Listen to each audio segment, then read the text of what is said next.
Cove Church. So great to see you. First off, especially to you, our online community. We realized that, last weekend, August 6th, when we had just switched over to live streaming in the last few weeks, and for the second service, people, 11 a.m. service, you didn't have audio, and we also, for various technical reasons, didn't get those messages recorded. And so apologize for that. You know, whenever you learn a new system, which is we're just 2 weeks into live streaming, you kind of run into the stuff you didn't know worked that way. And so that was one of those weekends. It happens. Thank you for your grace regarding that. But because you are that important to us, we thought, well, we could post the audio of the message, but we thought it was even better if we could give you like the full message in video. And so we just decided to record it and post it so you can know what the message was from that weekend, because I do believe it is an important message. So thank you for your grace as we're working these things out. It's just part of learning new stuff and growing. So let me start with a story. I've traveled quite a bit this summer, not for like vacation stuff, but just for various things to do with the world of church planting, that sort of thing.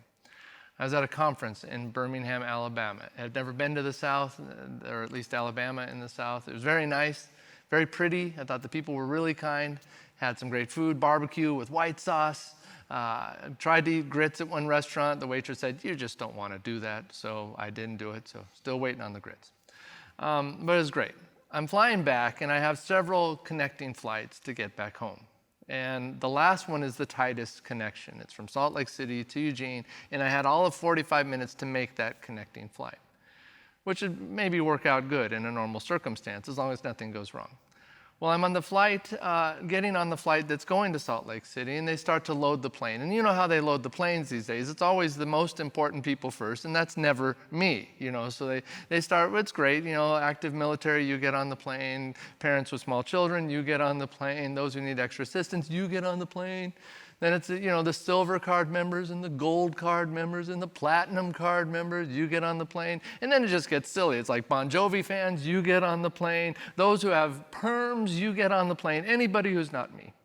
Then they load the main cabins. It's main cabin 1, you get on the plane. Main cabin 2, and I'm looking at my ticket, and it just says in my zone, basic. So I don't know what that means. What it ends up meaning is they say, main cabin 2, you can load the plane. And then they say, and everybody else, you can get on the plane. It meant I was at the very back of the plane. So I'm at the back of the plane, and we end up being 10 minutes late, all right?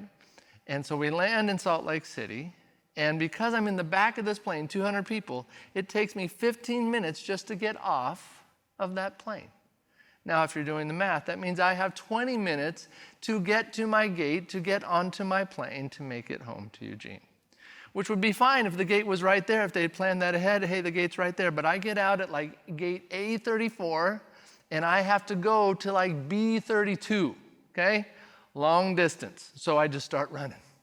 Man, I got to make this. I want to get home. So I just start running across Salt Lake City Airport. Very nice airport, but really big. And so I'm running across all these gates, A32, 31, all the numbers.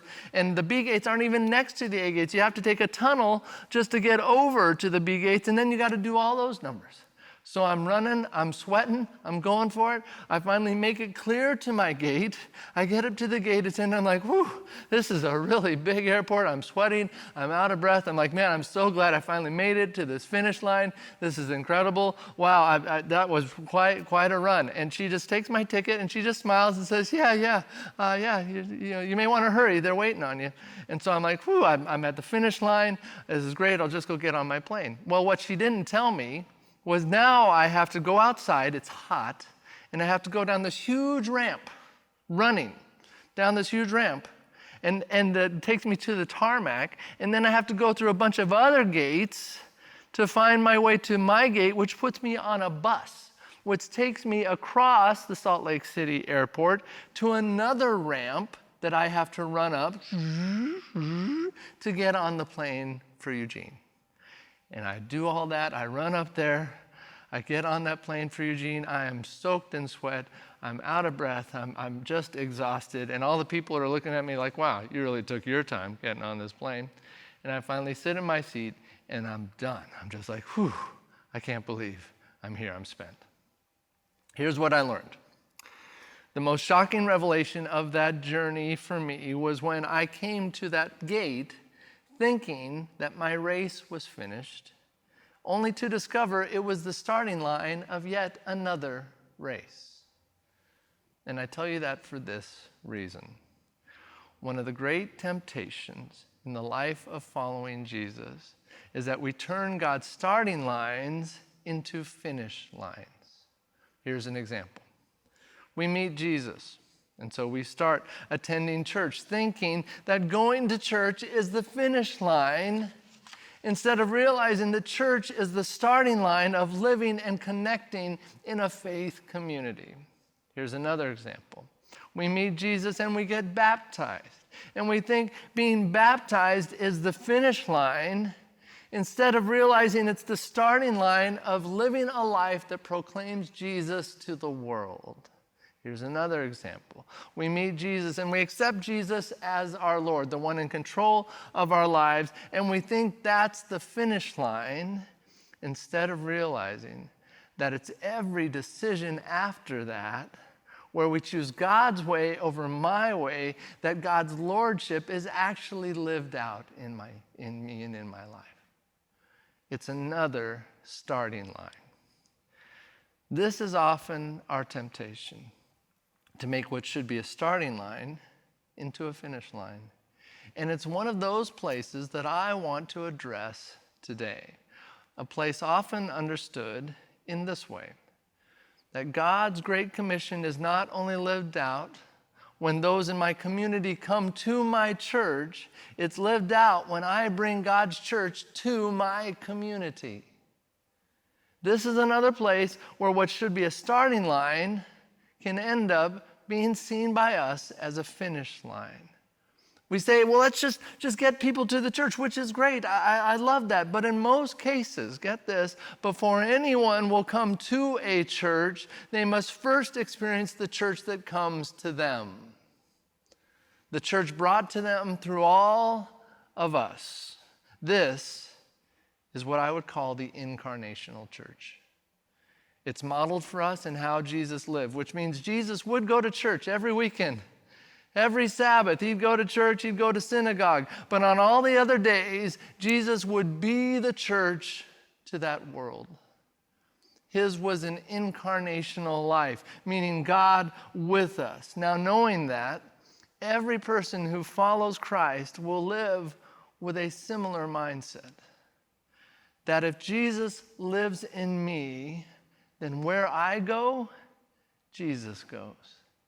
And Jesus went to his world, brought light to his world, brought grace to his world, and so must we. Although our discipleship will include going to church, our discipleship is incomplete without being the church. And our world will only be reached with an incarnational church.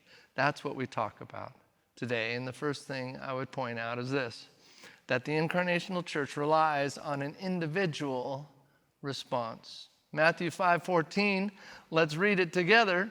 Big voices, or you might have a Bible, you could read it from there too. But either way, big voices, go. You are the light of the world. A city set on a hill cannot be hidden. It says you are the light. That's not a question. It's a fact. It's just a statement of fact. You are the light. It's personal. You are part of what brings God's light to your world. Which means if we don't do so, then the world is robbed of the light that only we can bring, that only we can carry. This is who we are as Christ followers. Now, right here, I think is where we have a disconnect regarding what this actually looks like. What does it look like to bring light to my world? And I think it's centered around this word evangelism, or the idea of being an evangelist, one who brings God to the world. And we have models and examples out there that we're like, I'm not sure about that. Here's one of those examples. Just the other day, I'm driving home, and not too far from my house, and at least in my side of town, there's a guy with a sign, big sign, printed sign that's got a scripture verse on it, and he's got a bullhorn, and he is preaching at all the cars as they're driving by. It's like the spiritual version of a dog barking at cars. He's just preaching at them as they go. They're driving by. He's just preaching at them as they go. Now, I don't know if he was preaching fire and brimstone. I'm not sure. I didn't hear his message. And I have really no judgment of him regarding what God had asked him to do. But I can have a very quick estimation of the fruit of that action. I didn't see anyone, as I'm going by, pulling over and going, "Please, sir, can you tell me more about this God of which you speak?" Now, maybe that did happen at some point that day. I'm tempted to think it doesn't happen that often. Because for the most part, what I saw was proclamation in the absence of incarnation. Meaning, he may have spoken of the love of Jesus, but that spoken love has far greater power when it is combined with a love that is lived out. A love expressed in relationship. My light affecting your world. This is my individual response. This is the light that I bring. And because we have these weird models and these weird examples of evangelism, we look at those and we go, well, that's not me. So I guess I just won't share Jesus with my world, which is counter to Christ's Great Commission.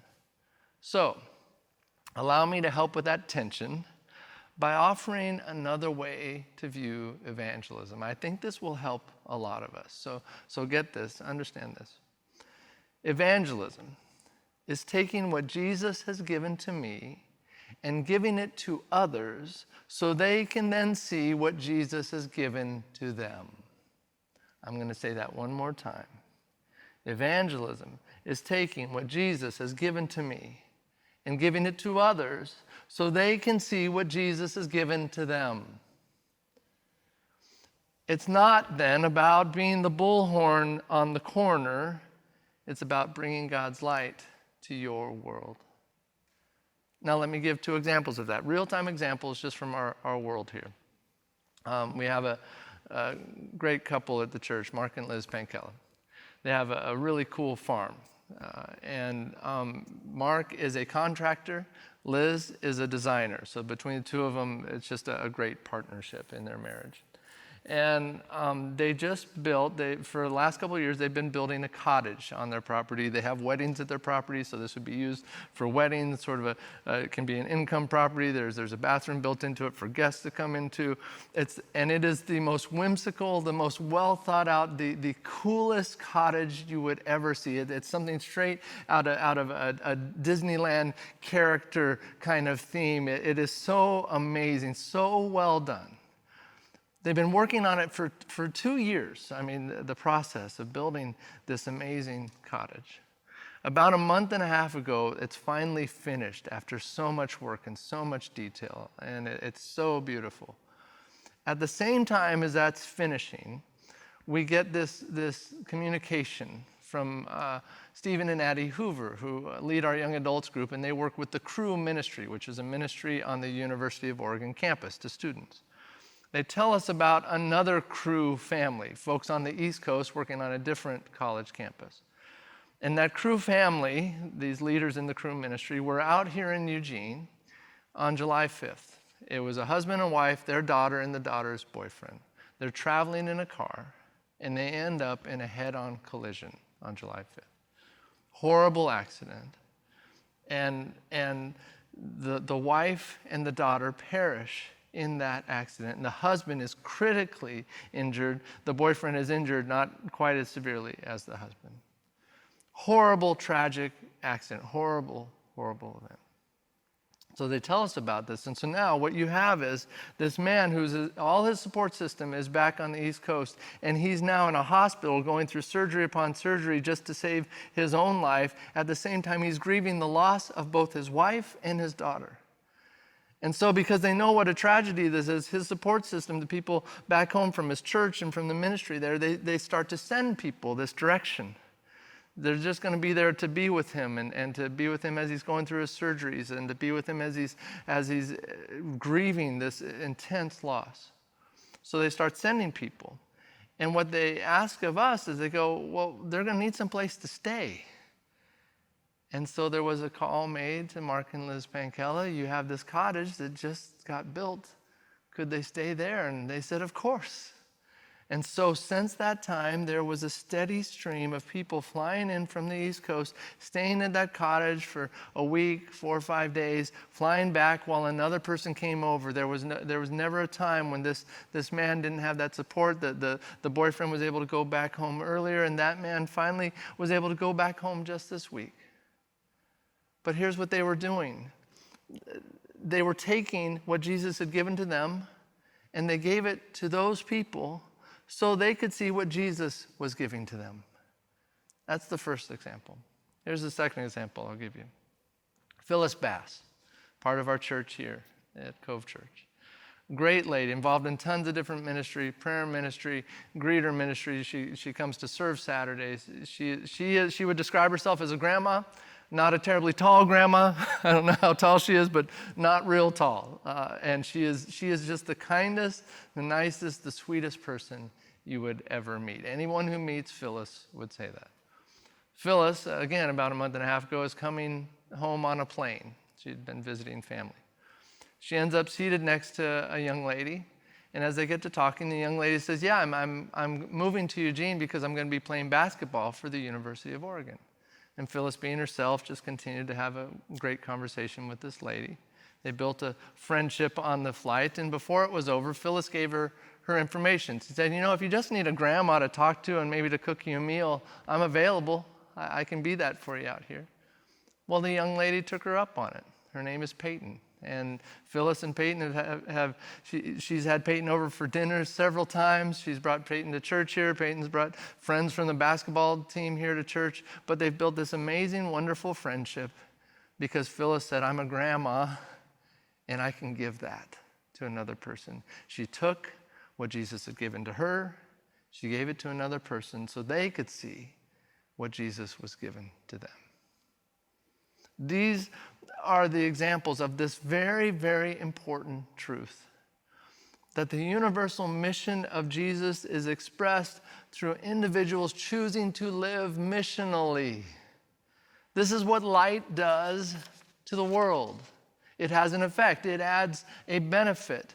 And ultimately, it is our light given to others that makes the invisible God visible.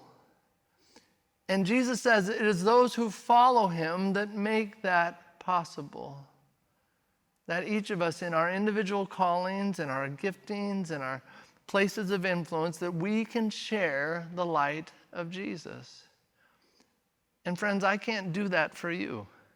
And you can't do that for me. No, we can only do it in our individual worlds. But each of us can bring the light of Jesus to those worlds. Because the Incarnational Church relies on an individual response. That's the first thing. Here's the second. The Incarnational Church relies on an intentional engagement. Matthew 5:15 says this, nor do people light a lamp and put it under a basket, but on a stand, and it gives light to all the house. The other day I was in the kitchen, and Paula was there, and my youngest son Isaac was there. And Paula turns to me. She's got a jar. She says, hey, would you mind opening this jar? And I love it when Paula asks me to open a jar. I just think it's the coolest, greatest thing. It's just, oh, of course, baby. I'll take care of that jar for you. And so I grabbed the jar, and I got it, and I start to open it. I'm like, veins are popping out. And nothing. I couldn't get it open. Well, Isaac's standing there. He's like, well, let me give it a try. I'm like, right, okay. So I hand it to Isaac. And Isaac goes, pop, and opens it. And it was that moment, I turned to both of them and I said, I no longer have a purpose in this family. That was really all I had to offer to this whole thing. That was the one thing I could do, and now I can't do that. You may as well just set me out on an ice floe, because it's over. I have nothing to add to this community anymore. In my mind, I was no longer any benefit to that household. Now, I know that's a silly example, and it was a joke at the time, mostly a joke. Yet I also know this. It's possible that you've really felt that way at times in your life. Maybe in more serious ways. Maybe you've asked that question, why am I here? Maybe you've said, maybe this world is better off without me in it. And right here, Jesus has the answer to that question, to those questions.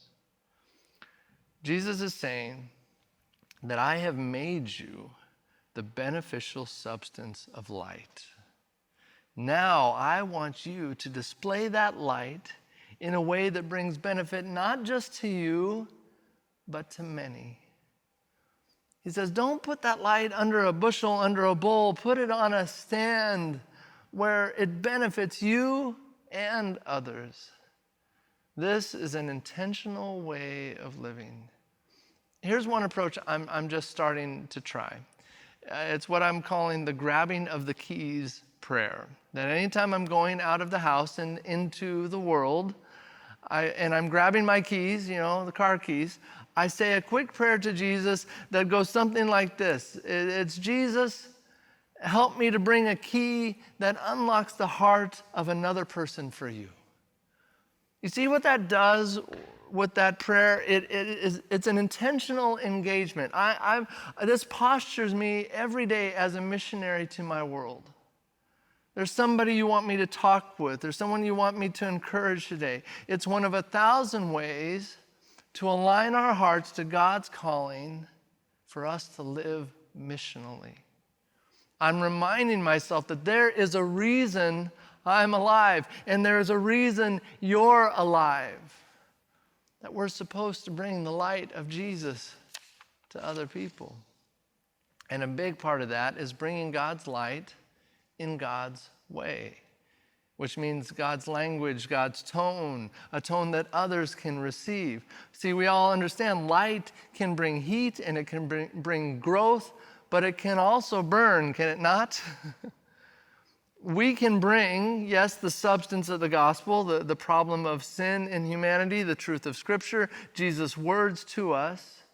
But if we bring the truth of Jesus minus the love of Jesus, that experience for others can be far from helpful. It can actually burn instead of heal. We must ensure that the messenger of the gospel does not get in the way of the message of the gospel. We get to understand that my life can actually hinder another's receptivity. So we must ask the question, when I leave that conversation with that person, when I leave that room of people that I just talked with, what did I leave behind? Did I leave behind fear, judgment, accusation? Or did I leave behind hope, love, possibility? Because we all leave something behind. Here's a way of illustrating it. Some of you will enjoy this illustration. Some of you might want to get coffee, but either way, it's fun for me. 2 months ago, I'm doing Serve Saturday with the amazing Serve Saturday team, and it's Saturday morning, obviously, and a car pulls up in the front of our church, and there's 2 older gentlemen in it, and the person driving says, "My friend here really needs to use a bathroom." And we're like, oh, that's available. And he starts to go into some detail. And he says, yeah, it's some medicine that he's on. And he starts to tell us, it's been a while since he's gone to the bathroom, but now he really has to go. And so can he go? And I'm like, oh, it's that kind of emergency. Sure, let's get you in the gym bathroom. And so I directed him to the gym bathroom, put him in there. He was in there quite a while, okay? I knew there was some work being done in that bathroom. And so finally he left and said, thank you. And I said, you betcha. And I waited because I was mopping that day and I was going to have to go into that bathroom. And so that was the last kind of step for me. So I'm waiting with my mop. And I waited a good 20 minutes, maybe half hour, because I knew whatever happened there probably wasn't good. And I remember walking in, once given that time, walking into that bathroom. And I'm telling you, whatever took place in there was almost inhuman. The smell, I've never smelled anything like that. It was obviously something to do with the medication. I don't know, but it seemed inhuman. It was certainly inhumane. I've never encountered a smell like that. It was like a wall. It was crazy. It was otherworldly, okay? And I've seen some stuff in my life. I was a youth pastor. I've experienced some stuff, but nothing like that. It was a wall of smell. And I'm telling you, so I went and did the mopping, did all that, and cleaned everything up. I'm telling you, that event had a lasting impact on that bathroom. Like for a month after that, I remember walking into that bathroom again to mop, and I'm like, whoa, it's still here. It had a lasting impact. You walk in and you go, something's wrong with this place. That's what it did. It stayed forever. I say that to tell you this. Every one of us makes an impact on our world, and Jesus wants that impact to be one of love and goodness. So here's the question: what do you leave behind? What follows you after you've been there in that room? Here's a prayer I think that's worth praying. Lord, allow my life to be included among the reasons that another person decides to follow you. This is the result of an intentional engagement, because the Incarnational Church relies on intentional engagement. That's the second thing. Here's the last thing. The Incarnational Church relies on an increasing presence. Let's finish out the passage, Matthew 5:16. In the same way, let your light shine before others, so that they may see your good works and give glory to your Father who is in heaven. First note I'd point out, the goal here is that others would see us and give glory to God, not the other way around. Sometimes we want people to see God, but give the glory to us. And friends, we must make sure the glory always goes one direction, to Jesus and to Jesus alone. Now here's where it gets real practical. It says, let your light shine before others, which means this: to change our community, we must be in our community. The closer I get to Jesus, the closer I will get to my community. That's how this works. And this is where we must battle that part of us that sees the world or sees our town and sees it so messy and so broken, and we say, forget it. I'm just going to isolate myself. I'm going to insulate myself. I'm just going to be around Christians, nobody else. And I can right off the bat give you two good reasons. There's a lot more, but two good reasons why that's not a very good idea. Here's the first reason. Christians aren't necessarily better. Yes, forgiven, yes, growing, but we know, still messed up. We can agree on that, right? Not necessarily going to be better. Second, if we are just around Christians, our light is no longer affecting the darkness. If we isolate and insulate and just say, okay, I'm going to go to a Christian workplace, I'm going to go to Christian school, I'm going to be in a Christian bowling league, I'm going to listen only to Christian radio, I'm going to buy Christian hand soap, Christian this, Christian that, and before you know it, the only relationships we have are with who?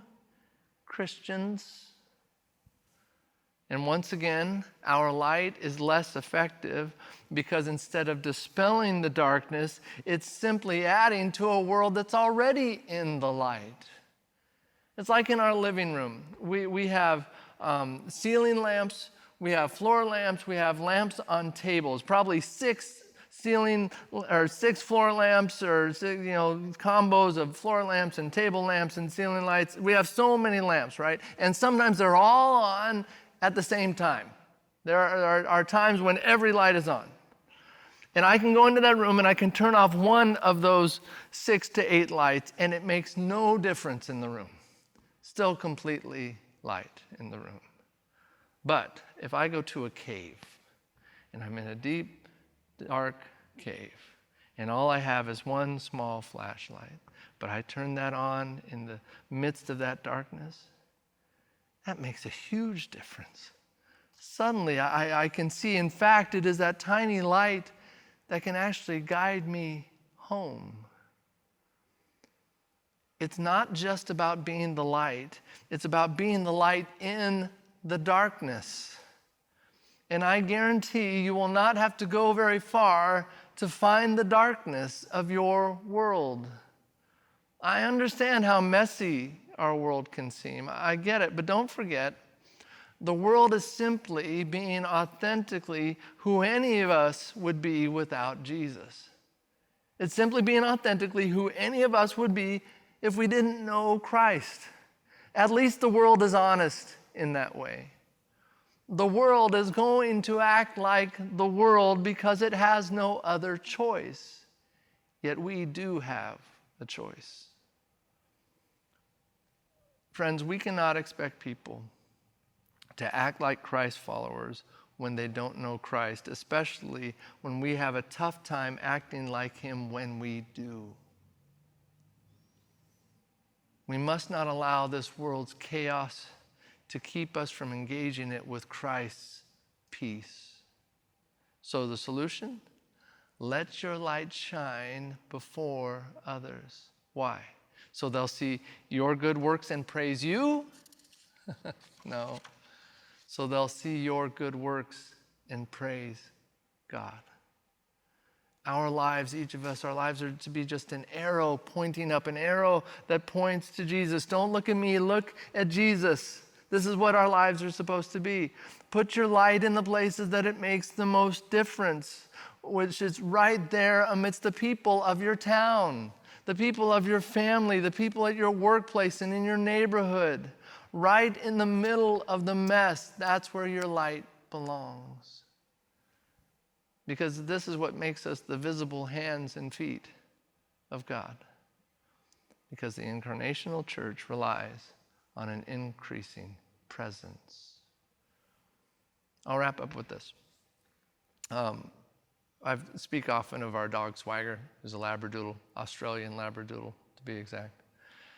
He's a very cute dog. He's not a perfect dog. We say he has a greeting disorder. If you come into our house, you'll have 5 minutes of a very, very excited dog that wants to experience you, and then he's over the top for 5 minutes, then he becomes normal. He's also not perfect when you take him on walks. He's great with people, but if Swagger sees another dog on a walk, he will not growl, he will not bark, Swagger will scream. There's no other way to describe it. It is a scream. And there's nothing more humiliating than trying to walk by another dog owner and be like, yeah, he just does that, and you're pulling him away as the dog is screaming. It's embarrassing. It really is. It's difficult. So he's not a perfect dog. But there is one thing that he does that I really appreciate. If ever I go up and go to take a nap or go to bed, I will go and I'll get into the bed, and he'll hear that wherever he is in the house, and he will bound up the stairs and jump onto the bed. He'll smell my face, make sure it's me, and then he will curl around, turn around, and lie down at my feet on the bed. Every time he does this. It can be in the middle of the day, at night, no matter where he is, he will appear, jump onto the bed, and curl up at my feet. Now, I have a theory. I think maybe he's like protecting me. You're going to sleep. I'm going to be here as your wingman. I got you while you're going to sleep. I'm not sure. But no matter what, it's meaningful because there's something about just having him present next to me. There's comforting. There's a sense of comfort in his presence. Friends, our world is looking for something from those who profess a faith in Jesus. But they're not looking for perfection. You know what they're looking for? Presence. To be incarnational is to be present. It's Jesus in me bringing Jesus to my world. This is how each of us gets to engage. This is how we live out what it is to be an incarnational church, one that relies on individual responses and intentional engagement and increasing presence. So my question for you is this: could the people of Cove Church catch this vision? That we would be incarnational. that we would see ourselves, each of us, as missionaries called to bring God's light to each of our individual worlds. This is the Incarnational Church that we are called to be. It means letting Jesus become real in your part of your city, but it starts with letting Jesus be real in you. With that, let's pray together.